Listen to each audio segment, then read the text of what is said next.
ಕುಣಿಗಲ್ ರಂಗನಾಥ್ ಅವರ ಜೊತೆಗೆ ನಮ್ಮ ಪ್ರತಿನಿಧಿ ಅಭಿಷೇಕ್ ಅವರು ಚಿಟ್ಚಾಟ್ ಮಾಡಿದ್ದಾರೆ. ನೋಡ್ಕೊಂಡು ಬರೋಣ.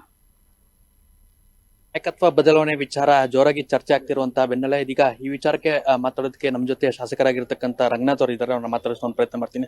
ಸರ್, ಪ್ರಮುಖವಾಗಿ ಕಳೆದ 2 ವಾರದಿಂದ ದೆಹಲಿ ಮಟ್ಟದಲ್ಲಿ ಕೂಡ ಈ ಒಂದು ಸದ್ದು ಭಾರಿ ಒಂದು ಚರ್ಚೆಗೆ ಗ್ರಾಸಾಗ್ತಿದೆ. ಶಾಸಕರಾಗಿ ನಿಮ್ಮ ಅಭಿಪ್ರಾಯ ಏನು ಸರ್? ನಮ್ಮ ಕಾಂಗ್ರೆಸ್ ಸರ್ಕಾರ ಇವತ್ತು 2.5 ವರ್ಷ ಬಹಳಷ್ಟು ಚೆನ್ನಾಗಿ ಕೆಲಸ ಮಾಡಿದೆ, ಜನರಿಗೆ ಸ್ಪಂದಿಸಿದೆ, ಬಡವರನ್ನ ಎಲ್ಲ ರೀತಿಲೂ ಅವರಿಗೆ ಕೊಡೋಂತ ಒಂದು ಶಕ್ತಿನ ತುಂಬಿದೆ. ಇವತ್ತು ಏನ್ ಮಾತು ಕೊಟ್ಟಿದ್ರು ಅದಂತ ಗ್ಯಾರಂಟಿ ಸ್ಕೀಮ್ ತಂದಿದ್ದಾರೆ. ಸೊ ಹಾಗಾಗಿ ಇದು ಏನು ತಾವೆಲ್ಲ ಸೃಷ್ಟಿ ಮಾಡಿರೋಂಥ ಗೊಂದಲ ಇನ್ನೊಂದು ವಾರದಲ್ಲಿ ನಿವಾರಣೆ ಮಾಡುತ್ತೆ. ಇನ್ನು ಮುಂದಿನ ದಿನಗಳಲ್ಲಿ ಇನ್ನೂ ಹೆಚ್ಚಿನ ರೀತಿ ಬಡವರ ಜೊತೆ ಸ್ಪಂದಿಸುತ್ತೆ ಅಂತ ಹೇಳಬಲ್ಲೆ ನಾನು. ಒಂದಷ್ಟು ಶಾಸಕರು ಮತ್ತು ಸಚಿವರು ಡೈಲಿ ಹೈಕಮಾಂಡ್ ನಾಯಕರನ್ನ ಭೇಟಿಯಾಗುವಂತ ಒಂದು ಕಸರತ್ತಾಗುತ್ತೆ. ಅವ್ರದೇ ಆದಂತ ಒಂದು ಅಭಿಪ್ರಾಯ ಮಂಡಿಸುವಂತ ಒಂದು ವಿಚಾರ ಕೂಡ ಚರ್ಚೆ ಆಗುತ್ತೆ. ನೀವೇನಾದ್ರು ಅಂದ್ರೆ ನಿಮ್ಮ DKC ಪರವಾಗಿ ಅಥವಾ ನಿಮ್ಮ ಒಂದು ಅಭಿಪ್ರಾಯ ಏನಾದ್ರು ವ್ಯಕ್ತಪಡಿಸಲಿಕ್ಕೆ ಹೋಗಿದ್ದಾರೆ ಸರ್? ನಾನು ದೆಹಲಿಗೆ ಹೋಗಿದ್ದಂತ ಸಂದರ್ಭದಲ್ಲಿ ತುಮಕೂರು ಜಿಲ್ಲೆಗೆ ಒಂದು ಮಂತ್ರಿಯ ಸ್ಥಾನವನ್ನ ಕೇಳೋಂತ ಒಂದು ಹಿನ್ನೆಲೆಯಲ್ಲಿ ಹೋಗಿರೋಂಥದ್ದು ಬಿಟ್ರೆ ಇನ್ನು ಬೇರೆ ಏನು ವಿಚಾರ ಇರಲಿಲ್ಲ. ಮುಂದಿನ ದಿನಗಳಲ್ಲಿ ಅದನ್ನೆಲ್ಲ ಹೈಕಮಾಂಡ್ ಅವ್ರ ನಿರ್ಧಾರ ತೆಗೆದುಕೊತಾರೆ. ಒಂದ್ ಕಡೆ ಸಿದ್ದರಾಮಯ್ಯವರು CM ಆಗಿ ಮುಂದುವರಿಬೇಕಂತ ಒಂದಷ್ಟು ನಾಯಕರು ಒತ್ತಡ ಆಗ್ತಿದ್ದಾರೆ. ಮತ್ತೆ DK ಶಿವಕುಮಾರ್ ಅವರಿಗೆ ಈಗಾಗಲೇ ಅಧಿಕಾರ ಹಂಚಿಕೆ ಆಗಿದೆ, ಅವ್ರು ಕೂಡ CM ಮಾಡ್ಬೇಕಂತ ಒಂದಷ್ಟು ಗಟ್ಟಿ ಧ್ವನಿ ಕೇಳಿ ಬರ್ತಾ ಇದೆ.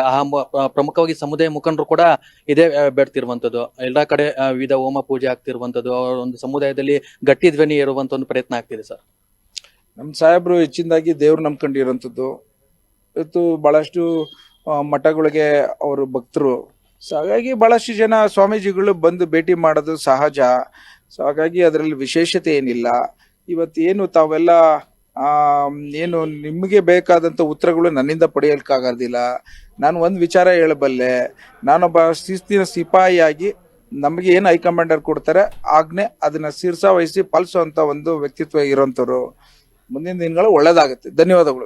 ಪಕ್ಷ ಶಿಸ್ತಿನ ಸಿಪಾಯಿ ಅಂತೀರಾ, ನೀವೇನಾದ್ರು ನಿಮ್ಗೆ ಏನಾದ್ರು ಸಚಿವ ಸ್ಥಾನ ಕೊಟ್ರೆ ಹೇಗಿದೆ ಸರ್? ತುಮಕೂರನ್ನ ಇನ್ನಷ್ಟು ಅಭಿವೃದ್ಧಿ ಕಡೆ ಮಾಡುವಂತ ಪ್ರಯತ್ನ ಮಾಡ್ತೀರಾ? ನಾನು ಯಾವತ್ತು ಸಚಿವ ಸ್ಥಾನ ಅಪೇಕ್ಷೆ ಪಟ್ಟವನಲ್ಲ. ನಮ್ಮ ತುಮಕೂರು ಜಿಲ್ಲೆ ಕೊಡಿ ಅಂತ ಕೇಳಿದ್ದೇನೆ.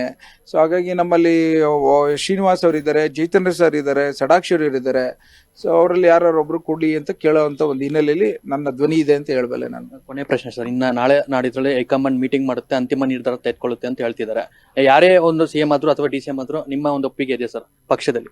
ಅಫ್ಕೋರ್ಸ್ ಹೈಕಮಾಂಡ್ ಏನ್ ಡಿಸಿಷನ್ ತಗೋತಾರೆ ಅದನ್ನ ಶಿರಸಾವಹಿಸಿ ನಾವೆಲ್ಲ ಪಾಲಿಸ್ತೇವೆ ಅಂತ ಹೇಳಬಲ್ಲೆ ನಾನು. ಇದಿಷ್ಟು ಏನು ಕುಣಿಗಲ್ ಕ್ಷೇತ್ರದ ಶಾಸಕರಾಗಿರ್ತಕ್ಕಂಥ ಮಾತಾಗಿದ್ದು. ಕ್ಯಾಮ್ರಾ ಪರ್ಸನ್ ಲಕ್ಷ್ಮೀಕಾಂತ್ ಜೊತೆ ಅಭಿಷೇಕ್, ಕರ್ನಾಟಕ ನ್ಯೂಸ್ ಬೀಟ್.